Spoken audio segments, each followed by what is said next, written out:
BNP এবং জামায়াত ইসলাম দুই দলের অথবা দুই সরকারি দল এবং বিরোধী দল দুই পক্ষ থেকে একটা জিনিস বা যার নেতারা আছে তারা একটা জিনিস বলছেন, সংসদে বলছেন, সংসদে বলছেন যে এই ধরনের রাজনীতি যদি আপনারা করেন তাহলে আবার আওয়ামী লীগ ফেরত আসতে পারে বা ফ্যাসিজম ফেরত আসতে পারে। দুই পক্ষ থেকে বলা হচ্ছে, আসলে কি আওয়ামী লীগ ফেরত আসার কোনো লক্ষণ বা সংখ্যা আপনি দেখছেন কিনা?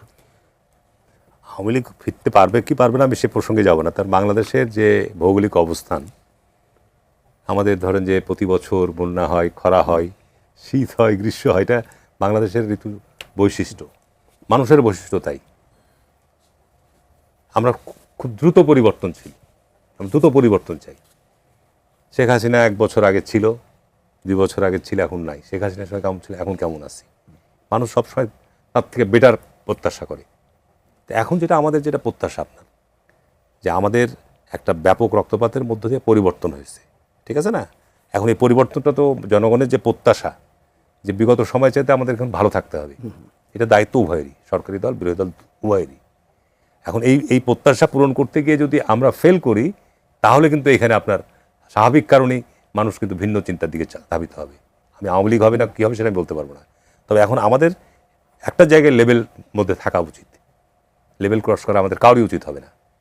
বিএনপিরও আপনার এটা লেভেলের জায়গায় থাকা লাগবে, জামাত ইসলামকেও ভাবতে হবে যে আজকে আমাদের একটা লেভেল ক্রস করা ঠিক হবে না। আমি তার মধ্যে বলবো, বিশেষ করে আমাদের দেশে প্রায় 20 কোটি মানুষের হাতে, প্রায় প্রত্যেকের হাতে মোবাইল, কাজের বুয়ার হাতেও মোবাইল, রিক্সা চালকের হাতেও মোবাইল। আমাদের লেভেল অফ এডুকেশনটা অত্যন্ত এখনও নিচু লেভেল আছে। আমরা আজকে সামাজিক যোগাযোগ মাধ্যমে যে বিষয়গুলো আসছে, এই বিষয়গুলো আইন করে আপনাকে বন্ধ করতে হবে। এতে আমাদের দেশের সাংঘাতিকভাবে ক্ষতি হচ্ছে। আপনি এইটা যদি আমি সিঙ্গাপুরে গেছিলাম, সিঙ্গাপুরে দেখেন যে তাদের লেভেল আপ, তো এই কারণে আমাদের দেশে এই জিনিসগুলো চিন্তা ভাবনা করে, এটা আপনার মত প্রকাশের স্বাধীনতার নামে আপনি যা ইচ্ছা তাই করতে পারেন না। আমাদের দেশ থেকেও হচ্ছে, বাইরে থেকেও হচ্ছে। আমাদের এখানে বিআরটি করছে কি, আপনার এই যে কি প্রতিষ্ঠানটা বিটিআরসি করছে কি, আপনার এই সব ব্যাপারে তো জবাবদিহিতার আওতায় আনা দরকার। আমি এতগুলো গণমাধ্যম হয়েছে, আমরা টক শোতে আলোচনা করছি, আমরা আমাদের মতো স্বাধীন কথা, আপনার তো আলোচনা নামই দিয়েছেন স্বাধীন সংলাপ, আমরা স্বাধীন মতামত প্রকাশ করছি, তারও একটা সীমা আছে আপনার। সুতরাং আমরা মনে করি দেশকে সত্যিকার অর্থে একটা সংকট থেকে আমরা কেবল বেরিয়ে আসছি।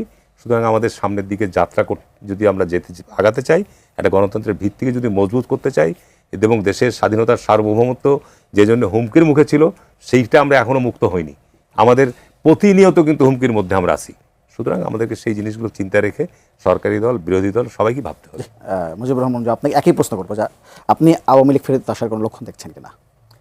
এখানে আওয়ামী লীগ ফেরত আসার প্রশ্ন আসছে কেন? আওয়ামী লীগ কোথাও চলে গেছে? এখন তো বিশ্বায়নের যুগ। রাজনীতি তো এমন একটা জিনিস, আপনি পৃথিবীর যে প্রান্তে থাকেন, আপনার যদি প্রাসঙ্গিকতা থাকে, আপনার যদি যোগ্যতা থাকে, আপনার যদি চাহিদা থাকে, আপনি সব জায়গা থেকেই তো কাজ করতে পারবেন। রাজনীতিতে এমন একটা জিনিস, এটা তো মন মগজের জায়গা।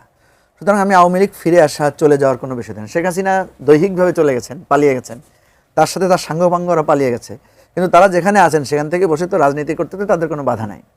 কথা হচ্ছে, রাজনীতিতে একটা ক্রেডিবিলিটি বলে একটা কথা আছে, বা রাজনীতিতে আপনাকে একটা নৈতিক ভিত্তি বলে একটা কথা আছে। আপনার মোরাল গ্রাউন্ডটা কী?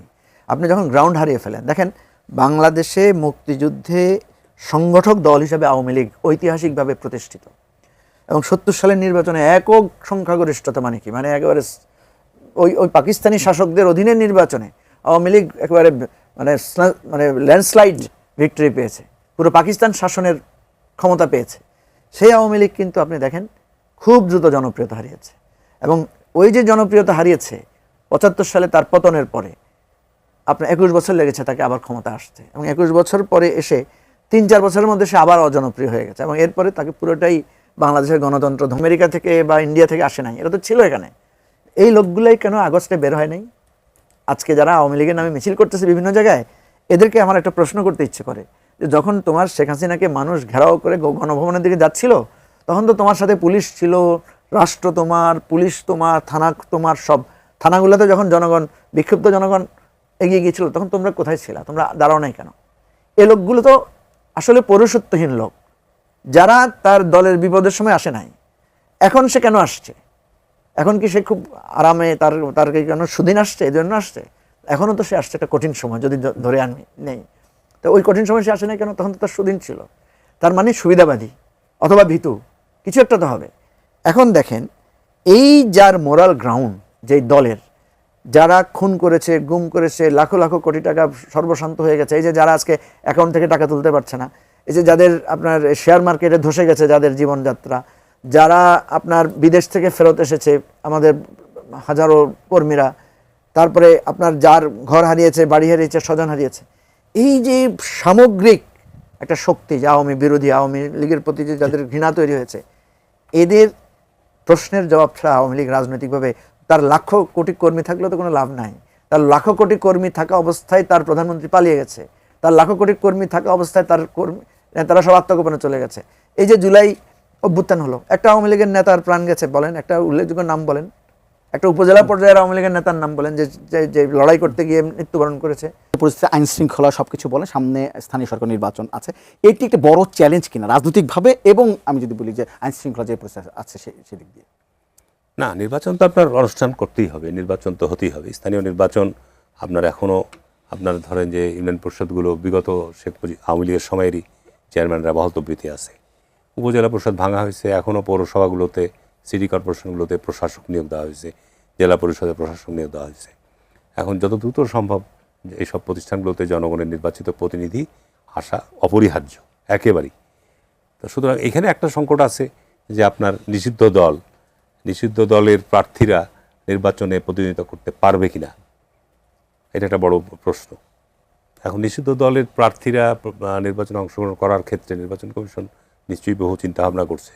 যেমন ধরেন যে যারা ইউনিয়ন পর্যায়ে বা জেলা পর্যায়ে বা থানা পর্যায়ে যারা ওদের দলীয় কাঠামোর মধ্যে অতীতে অন্তর্ভুক্ত ছিল, এই ধরনের পদাধিকার ব্যক্তিরা, অধিকাংশ যারা চেয়ারম্যান বা আপনার ইউনিয়ন পর্যায়ের, তারা কিন্তু ইউনিয়নে বা জেলাতে তারা কোনো না কোনো পদে তারা রয়েছে। সুতরাং এটা দিয়ে তাদেরকে নির্বাচনে ঠেকানো যাবে। এছাড়া এখন আওয়ামী লীগের অন্যান্য ব্যক্তিরা যদি নির্বাচন করতে পারবে। তো এইটার ক্ষেত্রে আপনার নির্বাচন কমিশন কি আইন করে দেখা যাক। তবে নির্বাচন যত দ্রুত সম্ভব অনুষ্ঠান হওয়া দরকার, তার কারণ এই নির্বাচনগুলো আপনার দীর্ঘদিন আগে বিতর্কিত ব্যক্তিরা এখনও চেয়ারে আছে। তো নির্বাচনটা সুস্থ সুন্দর হতে হবে।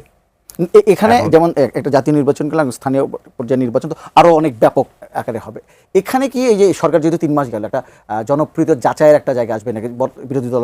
স্থানীয় নির্বাচনে আপনার জনপ্রিয়তা যাচাইয়ের বিষয়টা না, এখানে স্থানীয় ব্যক্তি যারা থাকে, স্থানীয় নির্বাচনগুলো হয় কি, দেখুন অনেক ইউনিয়নে একটা চেয়ারম্যান তার বাপদাদার আমল থেকে চেয়ারম্যান করেই আসছে, ধারাবাহিকভাবে তার বাবা ছিল, তার ছেলে এসছে, তার ছেলে এসছে, এভাবে আসছে। এরকম একটা সিলসিলা তৈরি হয়ে গেছে বিভিন্ন ইউনিয়ন, সারা দেশেই। তো এরকম কিছু কিছু ইউনিয়ন আছে সারা বাংলাদেশে। তো নির্বাচনের সময় ওই স্থানীয় প্রতিনিধিরা জনগণের কাছে কতটুকু গ্রহণযোগ্য, এখন আপনার এখানে বিরোধী দল জামাত ইসলাম আছে, তাদেরও প্রার্থী সারা বাংলাদেশে, তারাও দিবে। এখন তাদেরকে আপনার সমর্থনের প্রশ্ন আসছে। অতীতে জামাত ইসলামের ইউনিয়ন পর্যায়ে কোনো চেয়ারম্যান সেরকম না, হাতে কোনো 2-4 জন থাকতে পারে। এখন সামনে নির্বাচনের সময় এখন এখানে আওয়ামী লীগের ভোট যদি তারা সেভাবে দিতে না পারে, এখন তারা কোন দিকে দিবে? এখন জামাত ইসলামকে দিবে না বিএনপি যোগ্য প্রার্থীদেরকে দিবে? তারাও কিছু কিছু জায়গাতে স্বতন্ত্র প্রার্থী হিসেবে থাকবে। নির্বাচনটা চ্যালেঞ্জ হবে, যারা নির্বাচনটাকে অবাধ, সুষ্ঠু এবং আপনার শান্তিপূর্ণ অনুষ্ঠান, যেভাবে জাতীয় নির্বাচনটা হয়েছে এরকম নির্বাচন করতে হবে। এতে আপনার আমাদের যে গণতন্ত্রের যাত্রাটা শুরু হয়েছে, আপনি কোনো রাজনৈতিক দলকেই আইন করে নিষিদ্ধ করে রাখা সম্ভব না। সুতরাং এই স্বতন্ত্র কাঠামোর মধ্য দিয়ে কিছু নির্বাচন আসলে তারা তো সরকারের আপনার নির্বাচিত প্রতিনিধি হিসাবে, সরকারের সহযোগী হিসাবে কাজ করবে। সরকারের সহযোগী হিসেবে কাজ না করলে স্থানীয় সরকারের যে আইন আছে তার মধ্য দিয়েও আপনার স্থানীয় সরকার আইন প্রয়োগ করে তাদের বিরুদ্ধে ব্যবস্থা গ্রহণ করতে পারবে। তো সুতরাং নির্বাচন নিয়ে সরকারও ভাবছে, সরকার তো বলেছে যে বছরের মধ্যেই আপনার স্থানীয় সরকার নির্বাচন শুরু হবে। তাতে মঞ্জু, আপনার স্থানীয় সরকার নির্বাচনটা এই সরকারের জন্য একটা কঠিন পরীক্ষা কয়েকটা কারণে।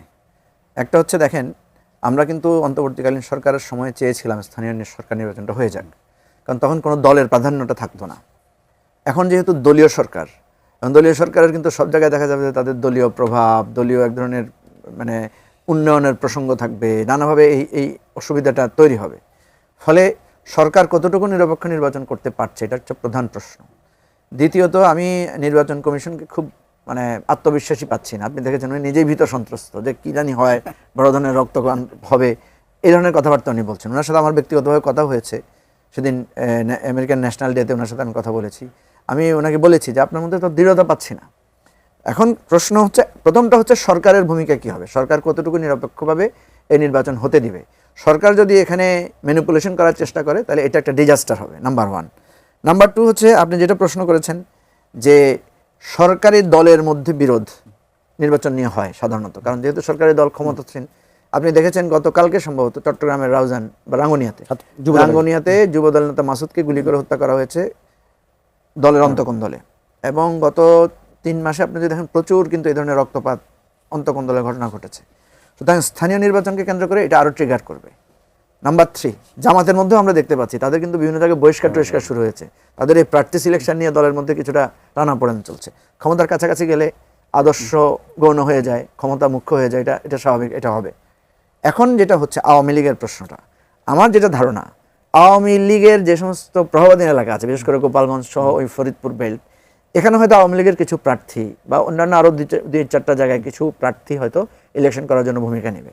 কিন্তু সেখানে যদি কাউন্টার পার্টি, ধরুন বিএনপি যদি মনে করে, বা জামাতের লোক যদি মনে করে, বা অন্য দলের বা আমাদের এবি পার্টির হোক, এনসিপির হোক, কেউ যদি মনে করে যে আওয়ামী লীগের ওই লোক আমার নির্বাচনের ক্ষেত্রে প্রধান প্রতিদ্বন্দ্বী, তখন তার ইস্যুটাই হবে যে এই ফ্যাসিবাদের দোসর, এর বিরুদ্ধে এই অভিযোগ, তখন তাকে নির্বাচন কীভাবে করতে না দেওয়া যায় বা তার বিরুদ্ধে মামলা মোকদ্দমা করে তাকে দমানোর এই ধরনের প্র্যাকটিক্যাল পরিস্থিতিটা তৈরি হবে। এবং বহু জায়গায় এই ধরনের বিষয় নিয়ে গণ্ডগোল তৈরি হবে, যেটা মানে আমাদের প্রশাসন সেই জিনিসটা ট্যাকেল দিতে পারবে কিনা এটা একটা প্রশ্ন দেখা দিবে। তো এই জায়গাটার আমি সমাধান কি? সমাধান হচ্ছে স্থানীয় সরকার নির্বাচনের ব্যাপারে সরকার একটা কঠোর অবস্থানে থাকা। আমার প্রার্থীরা যদি হেরেও যায়, আমি এখানে ম্যানিপুলেশন করব না, নাম্বার 1। নাম্বার 2 হচ্ছে আওয়ামী লীগকে তো আপনি, যেহেতু এটা দল নিরপেক্ষ নির্বাচন হচ্ছে, দলীয়ভাবে কোনো মনোনয়ন হচ্ছে না, আওয়ামী লীগের যারা দোষী, যাদের মামলা আছে, তাদেরকে আপনি মামলা ফেস না করে, তার বিচার না করে, তাকে যদি আপনি নির্বাচন করতে দেন, তাহলে কিন্তু সরকার আরেকটা প্রশ্নবিদ্ধ হবে এবং এটা কিন্তু আরেকটা সিরিয়াস লেভেলের ক্রাইসিস তৈরি করবে। সুতরাং আওয়ামী লীগের মধ্যে আমি এই জন্য আমরা অনেক আগ থেকে বলছিলাম যে একটা রিকনসিলিয়েশন দরকার। আওয়ামী লীগের এই যে লাখ লাখ লোক যারা আত্মগোপনে আছেন, যারা, কারণ আপনি দেখবেন আওয়ামী লীগের একটা ওয়ার্ড পর্যায়ের নেতাও, সে কিন্তু মানুষের উপর অত্যাচার করেছে, জুলুম করেছে, তার হাঁক ডাকে বাজারে টিকা যায় নাই, তার হাঁক ডাকে এলাকায় টিকা যায় না, ও কিন্তু এখন খুব ভদ্র হয়ে চুপচাপ হয়ে আছে, ঠিক আছে? যখনই সে মাথা চাড়া দিতে যাবে তখনই কিন্তু ক্ল্যাশটা শুরু হবে। এখন সে কোনো না কোনোভাবে কখনো বিএনপির সাথে, কোথাও জামাতের সাথে, কোথাও এনসিপির সাথে সে এক ধরনের মেলামেশা করে আছে, কিন্তু যখনই সে ক্ষমতার প্রতিদ্বন্দ্বী আকারে আসতে যাবে তখনই কিন্তু মানে আসল ক্ল্যাশটা তৈরি হবে। সেজন্য আমাদের ন্যাশনাল রিকনসিলিয়েশনটা খুব দরকার। যে কোনো জায়গায় গণ অভ্যুত্থানের পরে 5 থেকে 7 বছর একটা আপোষ মীমাংসা, যেটাকে আমরা জুলাই সনদের মাধ্যমে করতে চেয়েছিলাম, জুলাই সনদের মাধ্যমে আসেন আমরা একটা মেমোরেন্ডাম MOU-তে আসি, যেটার মাধ্যমে আমরা একটা সুনির্দিষ্ট জায়গায় ঐক্যবদ্ধ থাকব, নির্দিষ্ট বিষয়ের ব্যাপারে আমাদের সাথে কি থাকবে, দ্বিমত থাকবে, কিন্তু সেটা আমরা পারি নাই। যার কারণে আপনি দেখবেন ন্যাশনাল ইলেকশনে আওয়ামী লীগ কিন্তু বিভিন্ন জায়গায় স্পেস পেয়েছে। আওয়ামী লীগ কোথাও বিএনপির পক্ষে, কোথাও জামাতের পক্ষে, কোথাও নানাভাবে তারা কাজ করেছে এবং এটার বেনিফিট তারা নেওয়ার চেষ্টা করবে।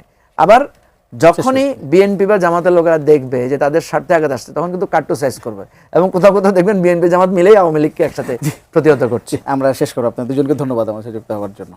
ধন্যবাদ দর্শক, আজকের পর্ব থেকে এখানেই বিদায় নিচ্ছি। আগামী পর্বে নিশ্চয়ই আবার দেখা হবে। ততক্ষণ পর্যন্ত ভালো থাকবেন, সুস্থ থাকবেন, AT নিউজের সঙ্গে থাকবেন।